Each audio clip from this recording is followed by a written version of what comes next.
CM Chandrababu సొంత నియోజకవర్గం కుప్పంలో హంద్రీనివా బ్రాంచ్ కెనాల్ పనులను రాష్ట్ర జలవనరుల శాఖ మంత్రి నిమ్మల రామానాయుడు పరిశీలించారు. చిత్తూరు జిల్లా కుప్పం నియోజకవర్గంలోని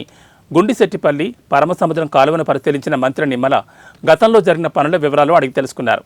పనులు కనీసం ముందుకు నడవకపోగా చేసిన అరకొర పనులు నాసిరకంగా ఉన్నాయని అధికారుల వద్ద ఆగ్రహం వ్యక్తం చేశారు. కాలువ రివెట్మెంట్ పనులు అత్యంత అధ్వానంగా ఉన్నాయని అన్నారు. గత టీడీపీ హయాంలో 90% కాలువ పనులు పూర్తి చేశామని, మిగిలిన 5 సంవత్సరాల్లో వైసీపీ ప్రభుత్వం 10% పనులు కూడా చేయలేదని ఆరోపించారు. సీఎం చంద్రబాబు రిజర్వాయర్లు పూర్తి చేసేందుకు అధిక ప్రాధాన్యత ఇస్తున్నారని, రాష్ట్ర ప్రజలకు నీటి కొరత రాకుండా చూసేందుకు అన్ని విధాల చర్యలు తీసుకుంటున్నామని ఆయన అన్నారు.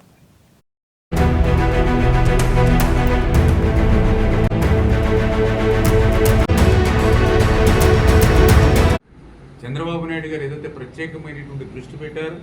ఖచ్చితంగా ఏదైతే మరి పర్టికులర్గా మన కుప్పంకి సంబంధించి కూడా మరి పూర్తి స్థాయిలో ఇక్కడ తాగునీరు త్రాగునీరు అందించేటువంటి విధంగా మరి కృషి చేసేటువంటి విధంగానే మరి ఏదైతే హంద్రీనివా నుంచి ఇప్పుడే మీకు చెప్పడం జరిగింది, మెయిన్ కెనాల్ అంతా కూడా ఎక్స్టెన్షన్ చేసి ఏదైతే లైనింగ్ చేయడం ద్వారా,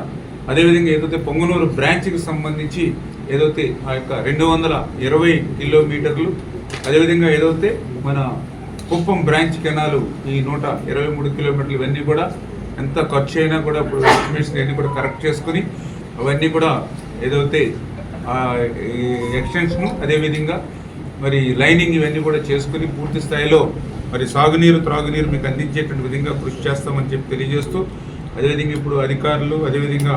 అందరూ కూడా చెప్పడం జరిగింది. పర్టికులర్గా ఏదైతే ఇక్కడ మన కుప్పంకి సంబంధించి మరి ఇప్పుడే ఈ పరమసముద్రం లాస్ట్ పాయింట్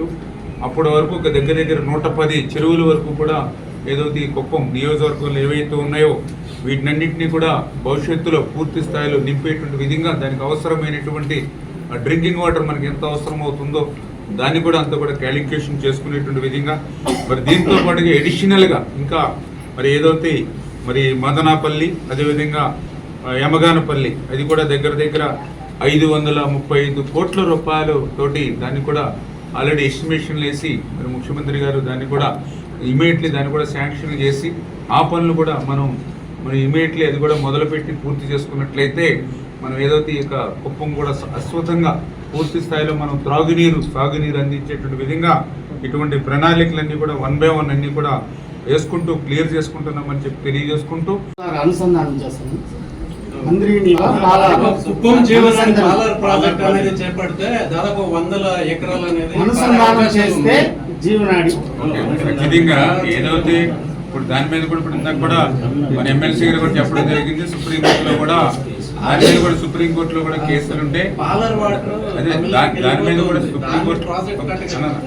అదే దాని మీద కూడా సుప్రీంకోర్టులో కేసులు ఇది ఉంటే ఇందాక మేము దాన్ని కూడా అధికారులతో కూడా చర్చించడం జరిగింది. సుప్రీంకోర్టులో కూడా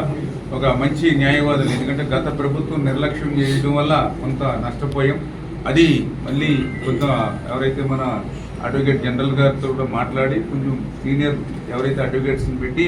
అది కూడా తొందరగా అక్కడ క్లియర్ చేసుకుని మీకు 1 by 1 ఒక్కొక్కటి కూడా లింకప్ చేయాలనే ఆలోచనతో ఖచ్చితంగా ఉన్నాం. ఖచ్చితంగా ఈ యొక్క 4-5 సంవత్సరాల్లో